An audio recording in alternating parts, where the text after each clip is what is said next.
मी जसं की तुम्हाला याआधी एक व्हिडिओ दिला होता आणि आता पुढचा व्हिडिओ आपला मेन मुद्द्यावर करायचा आहे की नेमके असे कुठले टॉपिक आहेत की तुम्ही ते मोजके आणि सुरुवातीला खूपच अतिशय पाहिले, त्याच्यामधून सुद्धा आपली पूर्वपरीक्षा लवकरात लवकर निघू शकते.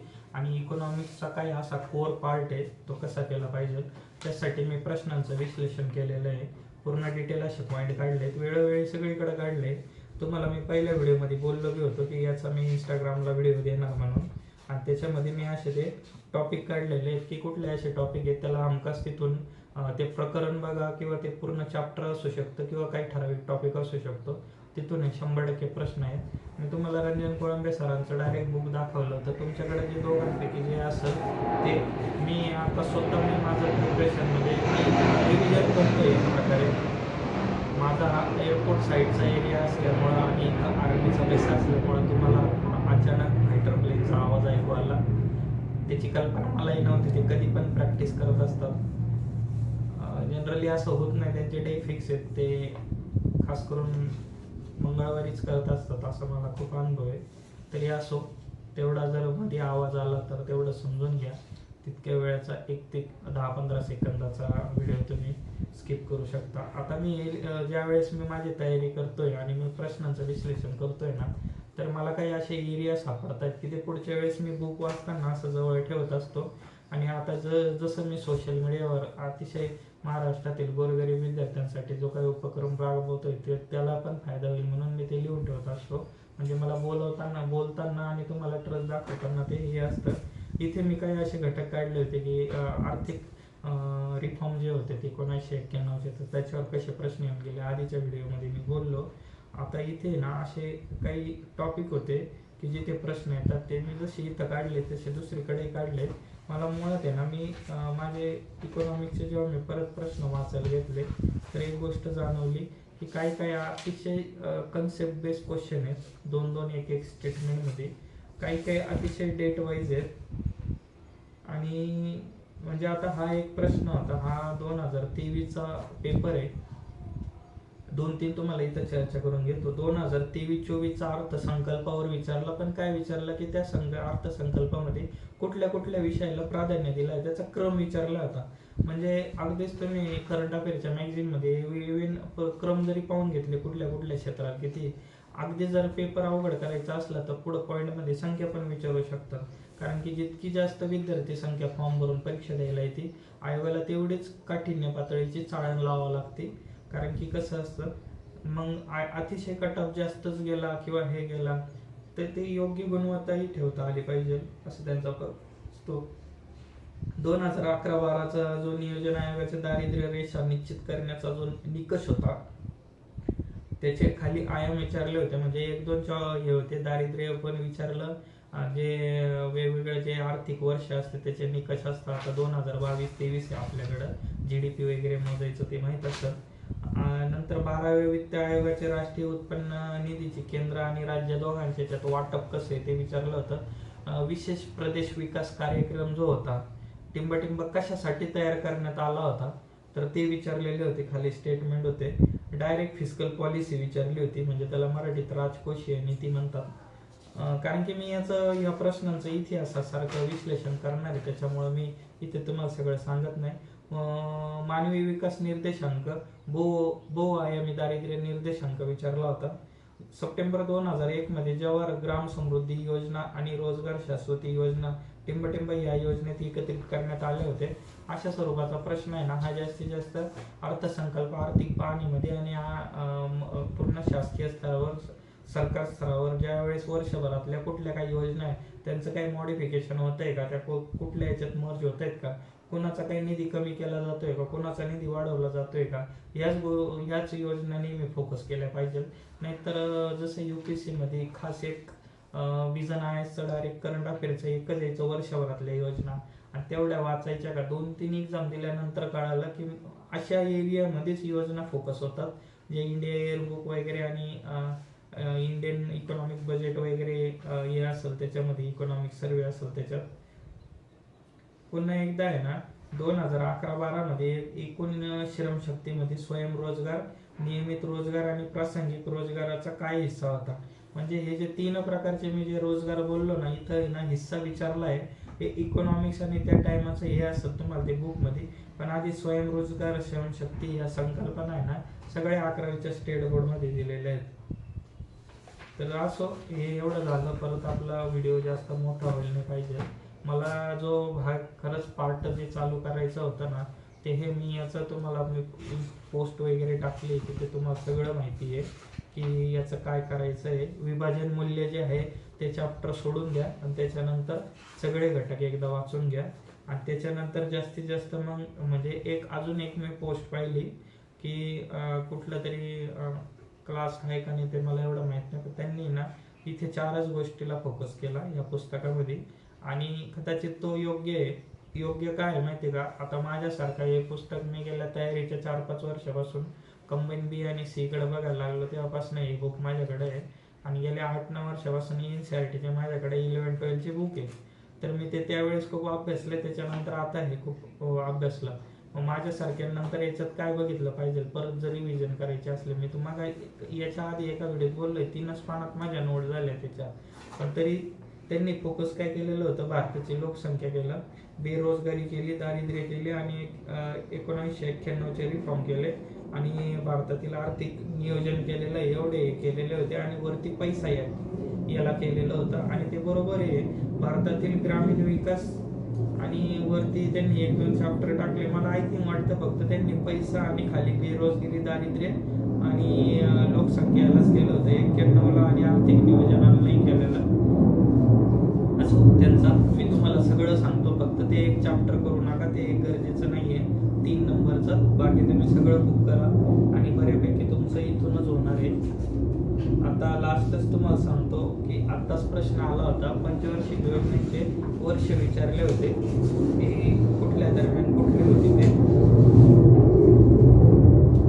त्याला हायलाइट पण इथं केलंय. म्हणजे प्रश्न आल्यानंतर मी एकदा पाहिलं की नुसतं स्टेट बोर्डने बी होतं का इथे हायलाइट करून ठेवलंय. चला आपण चर्चा करू पुढं. माझ्याकडे मी 2 इकॉनॉमिक्सचे बुक वापरले आहेत आणि आता मी सायमल्टेनियसली ते दोघं पाहतो, इकडं जेवढं वाचलं होतं तेवढं. आणि याच्यातल्या काही डेट वगैरे काही नव्या ज्या बदलल्या त्या याच्यात आता मी इथून पुढं साधारणतः मी आणणार नाहीये, 2-3 वर्षात याच्यातच पाहणार आहे. कारण मी इकडे बी वर्क खूप चांगलं केलं होतं आणि नवीन बुक आणून ते गोष्टी नव्याने वाचताना हे वर्क करायला टाइम जातो. कारण ते कुठला एरिया मेन आहे काय आहे त्याचे सविस्तर वाचणं, ते हायलाइट करणं, त्याला वेळ जातो. म्हणून हाय ते मटेरियलवर जास्त ट्रस्ट करायचा. 4 किंवा 5 वर्ष अगदी जुनं बुक झालं तर नवं घ्या किंवा ते ठेवून सुद्धा तुम्ही करू शकता. म्हणजे अगदीच सांगायचं म्हटलं तर ज्यावेळेस लक्ष्मीकांत हे के सागरवाले मराठीत बनवत होते तेव्हाचं बुक माझ्याकडे आहे. आणि हे तेव्हाचं बुक माझ्याकडे असून आता हे जेवढं मी 4 पद्धतीने जे काही रिडिंग करतो आणि याला हे करतो, एवढ्या ज्या गोष्टी झाल्या आहेत त्या नव्या याच्यात मी करू शकतो का, तर नाही. नवं आणलंय, फक्त काय चेंजेस झालं तेवढं पाहण्यासाठीच. आणि आहे तेच मी त्याच्यानंतर मी कोळंबे सरांचं जास्त वाचतो. माझं ऑप्शनल UPSCला पॉलिटिकल सायन्स होतं, मी त्याच्यातून पाहतो. हे असं आपण सविस्तर करणार आहे. मी आता तुम्हाला इंडेक्स सांगतो. पहिल्या इंडेक्सला जाऊन की रंजन कोळंबे सरांचं जर बुक पाहत असाल, आता तुम्ही 3 कॅटेगरीमध्ये असू शकतात. अगदीच नवीन तलाठीच्या सरळ सेवेकडनं MPSCत आलेले, किंवा तुम्ही अगदीच वर्ष 1.5 वर्ष आधी अभ्यास केलेले, किंवा माझ्यापेक्षा बी अतिशय अनुभव घेतलेले. तर तुम्ही ठरवून घ्या की याच्यापैकी तुम्हाला काय करायचं काय नाही. मूलभूत संकल्पना हे जे आहे पहिल्या इंडेक्समध्ये, तर ते ॲटलिस्ट वाचून घ्या. याच्या आधी तुम्ही जुने असाल तर नका करू. मी पुन्हा तो उल्लेख टाळणार आहे. त्याच्यानंतर भारतीय अर्थव्यवस्थेची ठळक वैशिष्ट्ये, मी याला इथे हायलाइट केलेली नाही आहे. मी इथे 1 मार्क जो दिला आहे आणि ज्याला हायलाइट केलं आहे ते राष्ट्रीय उत्पन्नाची मोजमाप, ती सगळी बघून घ्यायची. भारतातील राष्ट्रीय उत्पन्नाची मोजमाप आणि ही दोघं टॉपिक मिळून ना मी याची तुम्हाला इंडेक्स कधी ना कधी टाकेल इंस्टाग्रामला, तिथे नंतर तुम्हाला बघायला भेटेल. आणि ज्यावेळेस मी यूट्यूबला व्हिडिओ टाकेल तिथे पण मी यूट्यूबला पोस्ट करून देतो, म्हणजे तुम्हाला बघायला मिळेल. तर मी दोघं मिळून 1-1 मार्क सेपरेटली दोघांना ठेवला, पण दोघं मिळून 1 मार्क आपल्याला बघायला येणार आहे. आर्थिक वृद्धी आणि आर्थिक विकास याच्यामध्ये मी विशेष असं काही हायलाइट केलेलं नाही. मानवी विकासाला मी 1 मार्काचं हे दिलेलं आहे आणि याच्यामध्ये करंट अफेअरमध्ये जेवढे काय ते इंडेक्स वगैरे असतात, HDI असला, ISDI असला, MPI असला, GDI असला, हे जे आहेत तेवढे केलं पाहिजे. याच्यामध्ये मी आता अगदीच आहे ना हायलाईट फक्त HDI ला केलं आहे, मानव विकास निर्देशांक. नंतर असमानता समायोजित मानव विकास निर्देशांक, लैंगिक असमानता निर्देशांक, बहुआयामी दारिद्र्य निर्देशांक, हा खूप जेंडर निर्देशांक. एवढ्या तरी शेवटच्या वेळेला रिव्हिजन करायचं. म्हणजे आधी तुमचं चांगलं काही वाचून झालेलं आहे पूर्ण.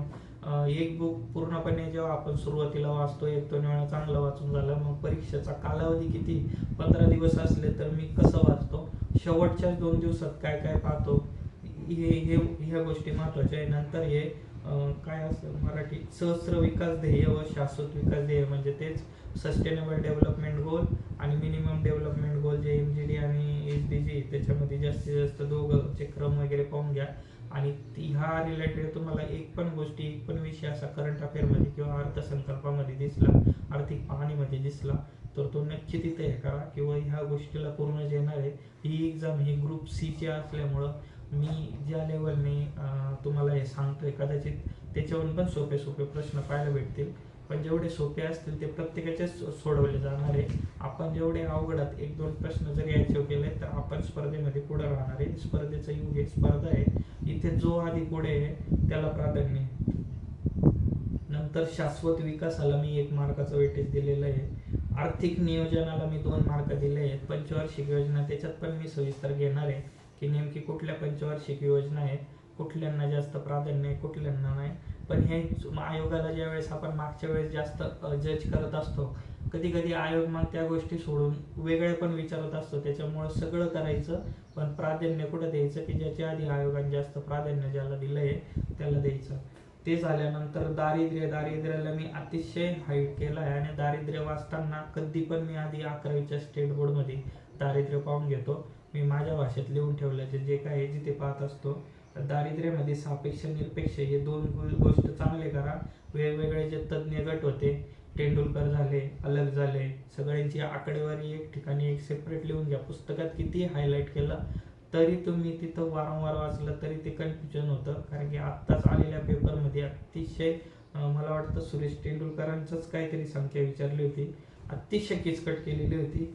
HPI MPI बघून घ्या, होलसेल प्राइस इंडेक्स आणि मार्केट प्राइस इंडेक्स जो काय असतो तो, म्हणजे एकंदरीत त्याच्यात सगळं बघा.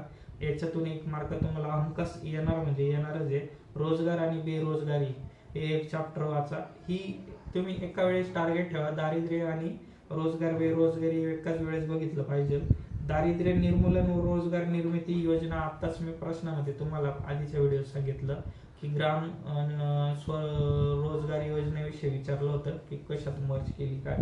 तर ह्या योजना सगळ्या पाहिजे का? हो. आधी तुम्ही योजना वाचा, योजनेचं वर्ष वाचा, कधी लागू करण्यात आली आणि त्या योजनेचं मुख्य ध्येय काय होतं, उद्दिष्ट काय होतं, या 4 गोष्टी तुम्ही त्याच्यात खूप चांगल्या केल्या पाहिजे. आणि त्याच्यानंतर त्या योजनेचं काही मॉडेल असेल, एवढं झाल्यानंतर डेली मग त्या रिलेटेड त्या योजना तुमच्या करंट अफेअरमध्ये, चालू आर्थिक वर्षामध्ये, आर्थिक पाहणीमध्ये आणि अर्थसंकल्पामध्ये त्या योजनांचं काही मॉडिफिकेशन होतंय का. म्हणजे वेगवेगळ्या सरकार वेगवेगळ्या योजनांचं नावं बदलवतं तरी तो मग रिपीटेड टॉपिक असतो करंट अफेअरला. किंवा त्यांचं अनुदान कमी करतं किंवा त्याच्यात काही स्ट्रक्चर चेंज करतं किंवा त्याचा आवाका वाढवतं. काही योजना ह्या ट्रायल बेसला केल्या जातात, म्हणजे पूर्ण ठिकाणी न लागू करता ठराविक जिल्ह्यात, ठराविक प्रदेशामध्ये, मग नंतर त्याचं स्वरूप ती यशस्वीरित्या तिचं हे झालं ट्रायल बेस की त्याच्यानंतर तिला पूर्णपणे लागू केलेली असते. तशा योजनांचा उल्लेख असतो, त्या चांगल्या पद्धतीने केल्या पाहिजे. नंतर हे लोकसंख्या शास्त्राविषयी मला बोलायचं होतं. इकॉनॉमिक्समध्ये याचे प्रश्न अतिशय वेगळे असतात, जिओग्राफीला अतिशय वेगळे असतात. पण तुम्ही एकाच वेळेस इकडचं आणि जिओग्राफीचं आणि इकॉनॉमिकचे प्रश्न त्या घटकाचे आणि जिओग्राफीचे त्या घटकाचे प्रश्न दोघं ॲट ए टाइम बघा, तुम्हाला दोघातला फरक कळून जातो. आणि जेव्हा आपल्याला एखाद्या गोष्टीतलंच दोघांचं म्हणजे असं दोघांमधलं आपण हे करू शकतो ना फरक, तर ती गोष्ट जास्त लक्षात राहते. आणि तुम्हाला विशेष काय माझ्यासारखं आधी हे काढावं नाही लागणार आहे की तो पूर्ण 15 प्रश्न प्रत्येक पेपरचं पाहून पुढे लोकसंख्याला आला. तुमच्याकडे कंबाईन स्पष्टीकरणाचं किंवा अनेक जे काही बुक असतील, आता मी वापरलेलं नाही पण मी पाहिलं आहे, मार्केटिंग बरेच जण करतायत ते, बुस्टर लॉजिक म्हणून काय आहे ते असेल. मार्केटिंगचा विषय असा आहे की माझ्यापर्यंत बी गेल्या 10-15 दिवसापासून अनेक असे बुकवाले आणि अनेक काही आहे. मी तुम्हाला याआधी कधी बोललो होतो की माझे काही बुकवाले दुकानवाले किंवा हे माझे चांगले संपर्कात आहेत, त्या कारणाने माझ्यापर्यंत पण ऑफर आल्यात की तुम्ही आमच्या ह्या बुकची तुमच्या अकाउंटवरनं मार्केटिंग करा किंवा तुम्ही सांगा सजेस्ट.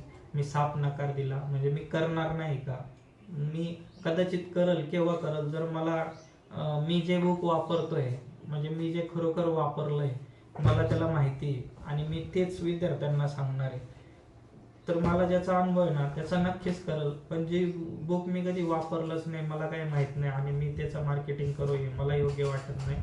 मी सरस सांगितलं. अनेक जणांचे अकाउंट खूप मोठे मोठे आहेत, माझं तर 3,000चं आहे, तुम्ही दुसरीकडे पाहू शकता.